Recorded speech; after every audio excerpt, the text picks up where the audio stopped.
Hello everyone, my name is Mohammad Irfan. I am lecturer of mathematics. Today we will discuss exercise 1.1. Exercise 1.1 का question number 4 का part number 6 हम इस video में discuss करेंगे और साथ ही पार्ट नंबर 7 भी इसी ही वीडियो में डिस्कस करेंगे। ठीक है, तो चलिए हम स्टार्ट करते हैं इसको। तो हमारे पास जो क्वेश्चन नंबर 6 है, एक दफ़ा मैं नीचे लिख लेता हूँ इसको ताकि ये थोड़ा क्लियर हो जाए। 1 + iota 1 - iota dot 2 - iota 1 - iota. ठीक है, अब यहाँ पर आपने एक प्रॉपर्टी को याद रखना है कि जब दो फ्रैक्शन आपस में मल्टीप्लाई होते हैं तो याद रखिएगा कि आपके पास जो ऊपर वाला फ्रैक्शन है वो ऊपर वाले के साथ मल्टीप्लाई होता है, नीचे वाला ऊपर वाली टर्म ऊपर वाले के साथ मल्टीप्लाई होती है और नीचे वाली टर्म नीचे वाले के साथ मल्टीप्लाई होती है। तो ये क्या बनेगा, ए सी डिवाइड बी एंड डी। ठीक है, इसी तरीके से ये भी फ्रैक्शन है, दोनों फ्रैक्शन है आपस में मल्टीप्लाई हो रही है, ऊपर वाली टर्म ऊपर वाले से मल्टीप्लाई होगी, नीचे वाली टर्म नीचे वाले से मल्टीप्लाई होगी। तो ये हमारे पास क्या बनेगा, ये हमारे पास कुछ इस तरह बन जाएगा 1 + आयोटा, ठीक हो गया, 2 - आयोटा डिवाइड 1 - आयोटा 1 - आयोटा। ठीक हो गया। अब हम इनको मल्टीप्लाई करवा देते हैं। ठीक है, यानी कि 1 पहले किससे मल्टीप्लाई होगा, 2 से मल्टीप्लाई होगा, तो 1 × 2 = 2 और फिर 1 किससे मल्टीप्लाई होगा, आयोटा से। इसके साथ कुछ नहीं होता तो क्या होता है, प्लस प्लस माइनस माइनस। 1 जब आयोटा से मल्टीप्लाई होगा क्या आ जाएगा, आयोटा, फिर आयोटा 2 से मल्टीप्लाई होगा 2 आयोटा और फिर आयोटा आयोटा से मल्टीप्लाई होगा plus minus minus iota square. ठीक हो गया। तो अब नीचे वाले को मल्टीप्लाई करते हैं, 1 1 से मल्टीप्लाई होगा क्या बनेगा 1, फिर यही 1 जब आयोटा से मल्टीप्लाई होगा क्या आएगा, माइनस का आयोटा, और आयोटा जब 1 से मल्टीप्लाई होगा क्या आएगा, माइनस का आयोटा, माइनस माइनस प्लस।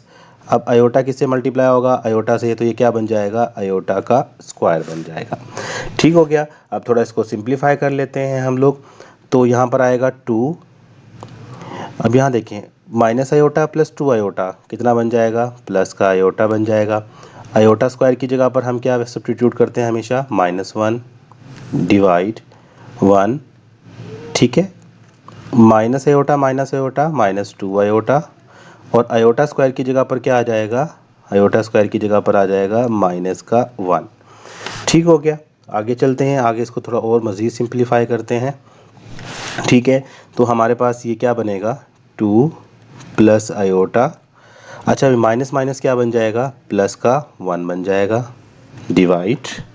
ठीक हो गया। तो यहाँ पर 1 -2 iota 1 - 2 iota plus minus -1। Okay, और यहाँ पर ये देखिएगा कि ये 2 और 1 बगैर आयोटा वाले नंबर हैं तो कितना हो जाएगा, 2 + 1 3 प्लस आयोटा। अब -1 से +1 कैंसिल, क्या बचेगा, माइनस का 2 आयोटा। अब फिर डिनोमिनेटर के अंदर आयोटा आ गया है तो हमें क्या करना पड़ेगा, इसको रिमूव करना पड़ेगा। और आयोटा को रिमूव करने के लिए हम कौन सी टेक्निक का इस्तेमाल करते हैं, रैशनलाइजेशन।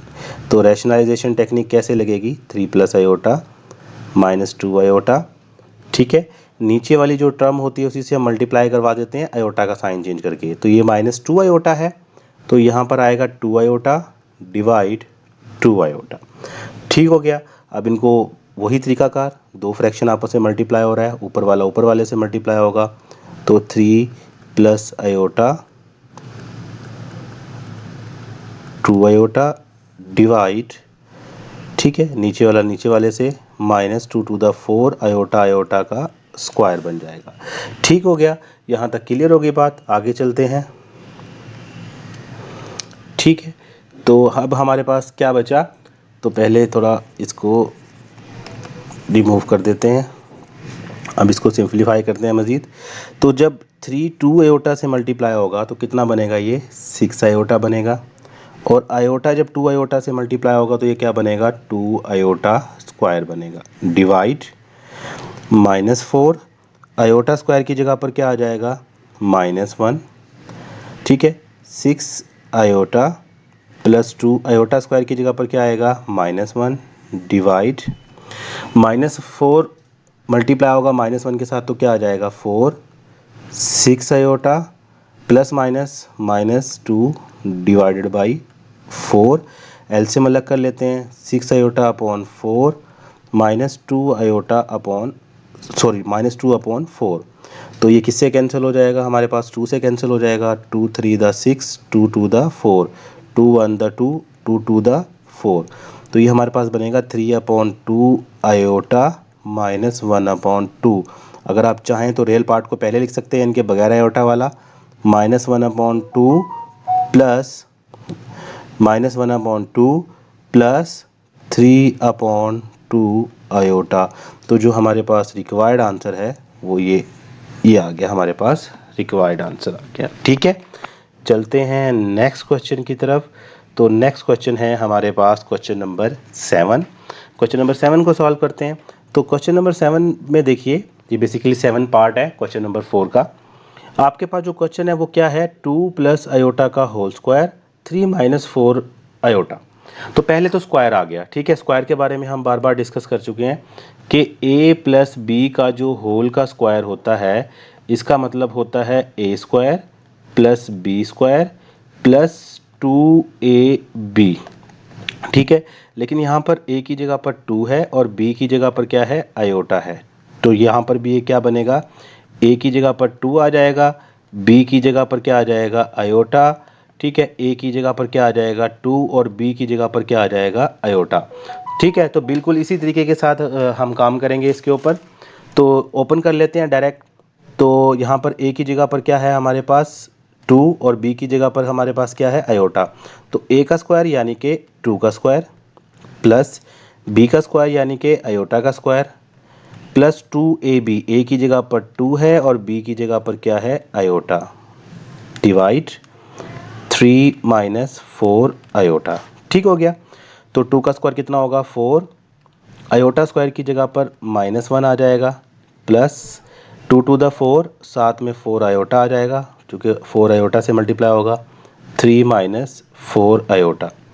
4 प्लस माइनस माइनस हो जाएगा प्लस 4 आयोटा डिवाइड 3 - 4 आयोटा। ठीक है, 4 - 1 कितना बनेगा, 3 प्लस 4 आयोटा, 3 - 4 आयोटा। ठीक है, अब ज़रा फिर देखें कि आयोटा आपके पास डिनोमीटर के अंदर है, तो आयोटा को ख़त्म करना है। और आयोटा को ख़त्म करने के लिए हम कौन सी टेक्निक का इस्तेमाल करते हैं, रैशनलाइजेशन टेक्निक का इस्तेमाल करते हैं। तो यहाँ पर हम रैशनलाइजेशन लगाएंगे। ठीक है, रैशनलाइजेशन किस तरीके से लगती है वो हम अच्छे से जानते हैं। तो हम लिखेंगे 3 + 4 iota, 4 iota divide 3 - 4 iota. Rationalisation करनी है। रैशनलाइजेशन का तरीका है कि जो अपॉन में है उसी से हम मल्टीप्लाई करते हैं, लेकिन आयोटा का साइन चेंज करके। तो 3 + 4 आयोटा, क्योंकि इसके साथ माइनस है तो ऊपर क्या आ जाएगा, प्लस आ जाएगा। जो टर्म आप ऊपर लिखेंगे उसी को आप नीचे भी लिखेंगे। ठीक है, जब दो फ्रैक्चर आपस में मल्टीप्लाई होती हैं, ऊपर वाली टर्म ऊपर वाले से मल्टीप्लाई होगी और नीचे वाली टर्म नीचे वाले से। तो ये क्या बनेगा हमारे पास, 3 + 4 आयोटा। ठीक हो गया, और 3 + 4 आयोटा डिवाइड 3 - 4 आयोटा और 3 + 4 आयोटा। ठीक है, इनको मल्टीप्लाई करवा देते हैं। तो सबसे पहले 3 किससे मल्टीप्लाई होगा, 3 से, 3 3 द 9, 3 4 आयोटा से मल्टीप्लाई होगा, कितना आ जाएगा, 12 आयोटा आ जाएगा। 4 आयोटा 3 से मल्टीप्लाई होगा, 12 आयोटा आ जाएगा। 4 आयोटा 4 से मल्टीप्लाई होगा, 4 आयोटा से होगा 16 आयोटा का होल स्क्वायर। ठीक है, यहाँ पर क्या फार्मूला लगेगा, देखें, a - b, a + b, a का स्क्वायर माइनस b का स्क्वायर। a की जगह पर कितना है, 3, तो 3 का स्क्वायर माइनस b का स्क्वायर यानी कि 4 आयोटा का स्क्वायर हो गया। ठीक है, इसको सिंप्लीफाई कर लेते हैं। 9 + 12 आयोटा, 12 आयोटा कितना बन जाएगा हमारे पास, 24 आयोटा प्लस 16 आयोटा स्क्वायर की जगह पर हमारे पास क्या आ जाएगा, -1 डिवाइड 3 का स्क्वायर 9, 4 आयोटा का होल स्क्वायर, इसकी जगह पर हम प्रॉपर्टी यूज़ करेंगे। ठीक है, इसकी जगह पर हम प्रॉपर्टी यूज़ करेंगे। प्रॉपर्टी क्या हो जाएगी हमारे पास, 4 आयोटा का होल स्क्वायर का मतलब होगा 4 का स्क्वायर और आयोटा का स्क्वायर। ठीक है, कौन सी प्रॉपर्टी यूज़ की? प्रॉपर्टी हमने यूज़ की थी ए बी का होल स्क्वायर इक्वल होता है ए स्क्वायर और बी स्क्वायर के। ठीक हो गया, तो यहाँ पर ये बनेगा 4 का स्क्वायर आयोटा का स्क्वायर। ठीक है, तो आगे चलते हैं, इसको थोड़ा सा और मज़ीद सिंप्लीफाई कर लेते हैं हम। ठीक ठीक हो गया, चलिए इसको सिंप्लीफाई करते हैं। तो यहाँ पर आएगा 9 प्लस, ठीक है, 24 आयोटा। अब ये प्लस माइनस के साथ मल्टीप्लाई हो रहा है। ठीक है, तो यहाँ पर क्या आएगा माइनस, साथ में आ जाएगा 16 डिवाइड 9 माइनस 4 का स्क्वायर कितना बनेगा आपके पास 16 और आयोटा स्क्वायर की जगह पर क्या आ जाएगा -1। ठीक है, अब 9 माइनस 16 कितना बचेगा -7 plus 24 iota divide minus minus क्या बन जाएगा आपके पास, ये वाला माइनस माइनस क्या बन जाएगा प्लस, यानी कि 9 प्लस 16 वन दा 16 -7 प्लस 24 आयोटा 9 प्लस 16 कितना बन जाएगा 25 -7 के नीचे जब एलसीएम अलग करेंगे 25 आ जाएगा। 24 आयोटा के नीचे भी कितना आ जाएगा 25 आ जाएगा। अगर आप चाहें तो इसको लिख सकते हैं -7/25 कोमा 24/25। ये हमारे पास रिक्वायर्ड आंसर आ गया। ओके स्टूडेंट्स, मिलते हैं नेक्स्ट वीडियो के अंदर। खुदा हाफिज़, अल्लाह नेगहबान।